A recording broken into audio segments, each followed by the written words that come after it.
You're a really great catch, survivor. You're a great friend, a great partner. You have yourself together. I mean, as much as anybody else, right?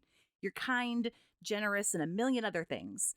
So, why does a narcissist inevitably decide that they're going to move on and stop choosing you, or not choose you at all and choose someone else? This video will explain the reasons why a narcissist is never going to choose you. Number one, they don't choose you because they don't have to choose you. A narcissist needs more than one person to use as a supply source. Everybody knows that. They need a few people to give them attention, some who give them money, and then there's void fillers in between that close the gaps when nobody else is around. And then there's more. Narcissistic harems are just that, everybody who they need in one little place. Narcs are more likely to choose people who are highly empathic and codependent. They also choose people who are non-confrontational and will allow themselves to carry on with others despite the fact they're being abused. So a person might find out about the shadiness of a narcissist, infidelity, too much flirtation, and the like, but still choose to keep dealing with the narc. If you don't have standards or boundaries or consequences for when your lines are crossed, the narc will keep doing it.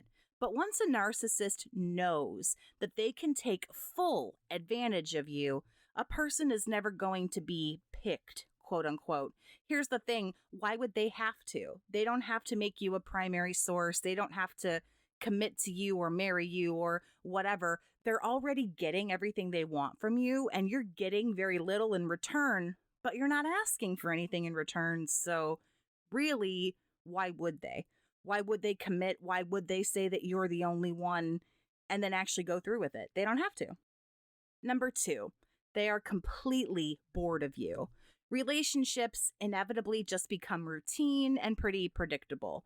For most, there's nothing wrong with that. And for some, it could even be supportive and have a nice feeling of stability. And it can make some folks feel safe and happy. Well, it's the complete opposite for someone who is highly narcissistic. Even if you are the most agreeable person, the nicest person in the world, you're still going to end up being a complete snooze factory for a narc. They get bored of you, long story short, when you don't serve that purpose anymore.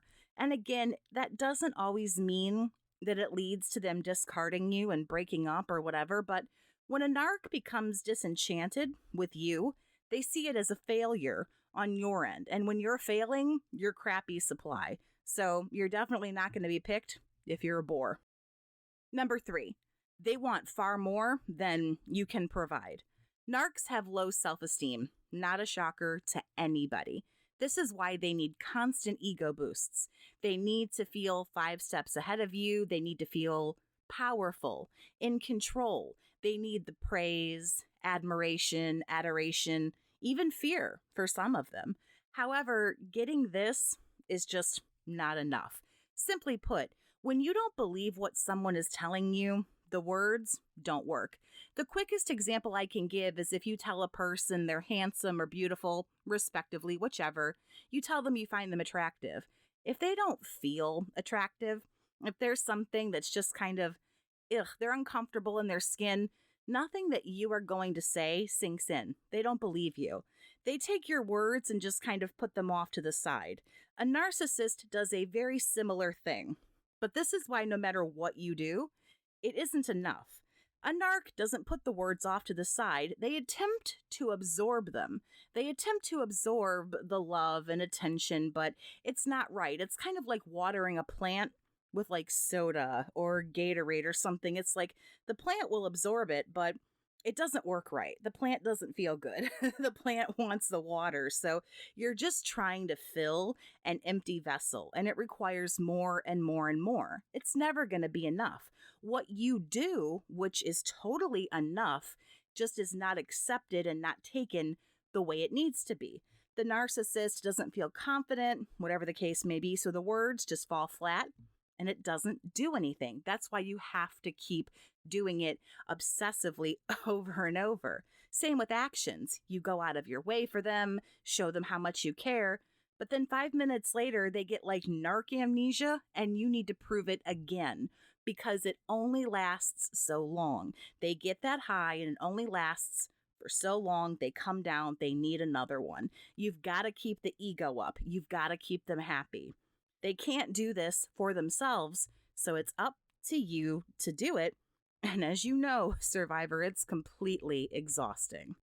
If you'd like some help and support and understanding with what you're going through with a narcissist, you can set up a phone chat with me.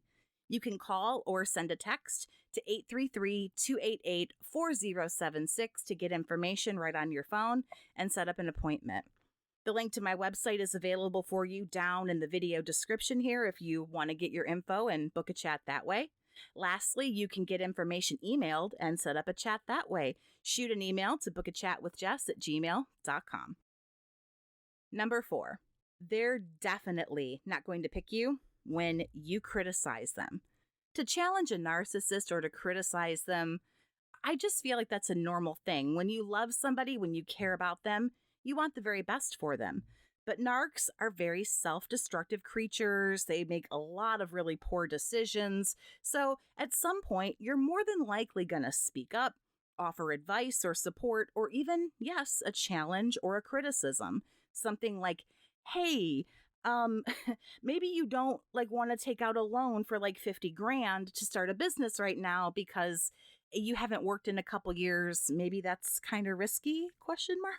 So to me, this is a kind, caretaking thing to tell somebody.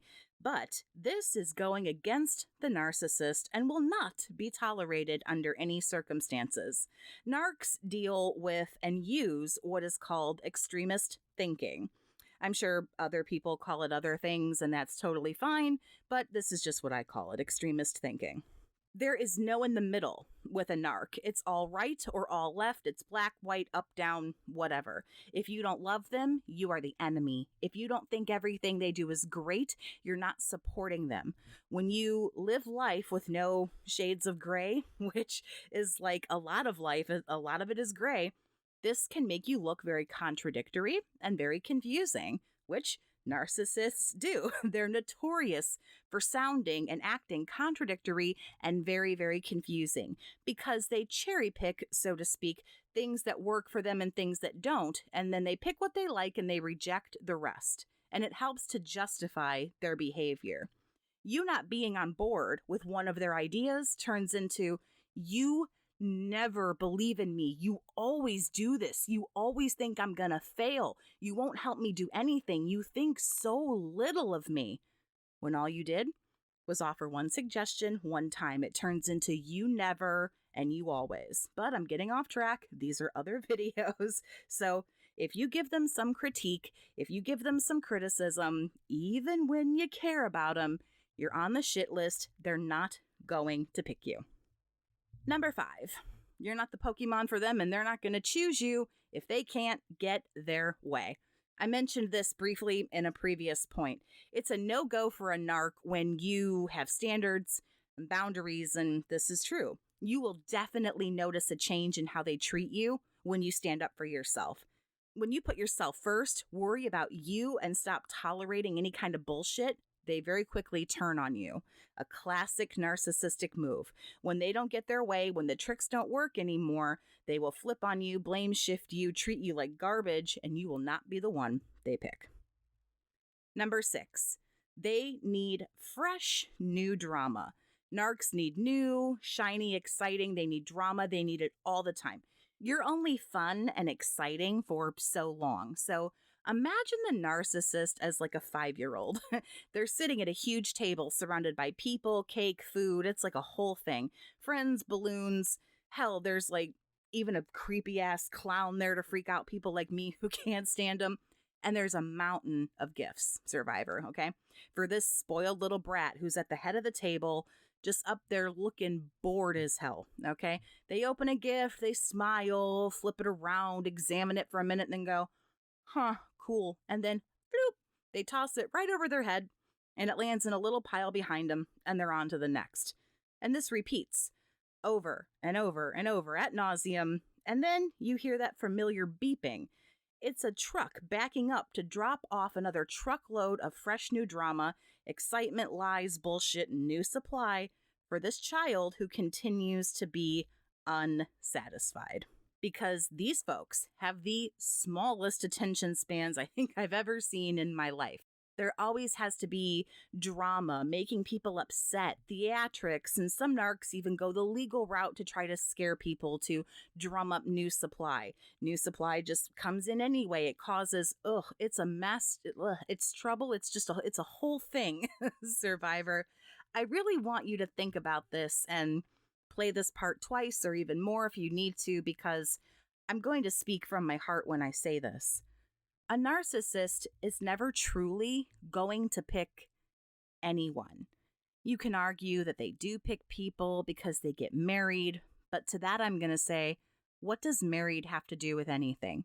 Marriage is a piece of paper, and to a narcissist, that says nothing. It says they own you, actually, in fact, as far as they're concerned, and now it's going to be really hard for you to get out of this situation.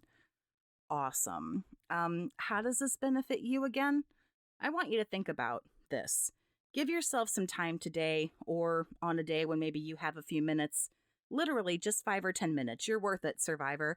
Sit down and think about how unloved and unwanted you feel when you're ghosted, when you know that they're gaslighting you, when you're devalued, when they treat you like you're stupid and they try to fool you and everything is happening. Really think about how it makes you feel that they do this. And then they actually get mad when you won't let yourself continue to be hurt. How much of yourself have you sacrificed so that this person, who is still miserable, can be happy? Think about all that you've done, and they're still miserable. Notice that they never get better. There's no thank yous for everything you did. There's no, they used to suck, but now you did all this work and they're good now. And you know what? There's nothing like that.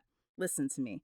Think about this. You owe yourself, if nothing else, a few minutes to think about this and then ask the really important question here, which is not, why aren't they choosing me or why don't they choose me? The question really is here, why would I want this person to pick me? Why am I upset that they're not picking me? When you close your eyes and think about your ideal person, you don't see a person who treats you like this. There's no way that anybody would wish for this for the abuse, and therefore, this person cannot be who you choose and who you want to pick you. Why won't they pick you? Survivor, why would you pick them? Why is this what you're upset that you're not getting? Really give that some thought and share with me how you feel about this down in the comments if you feel comfortable doing so. Thank you so much for listening. Have a great day, survivor, and take care of yourself.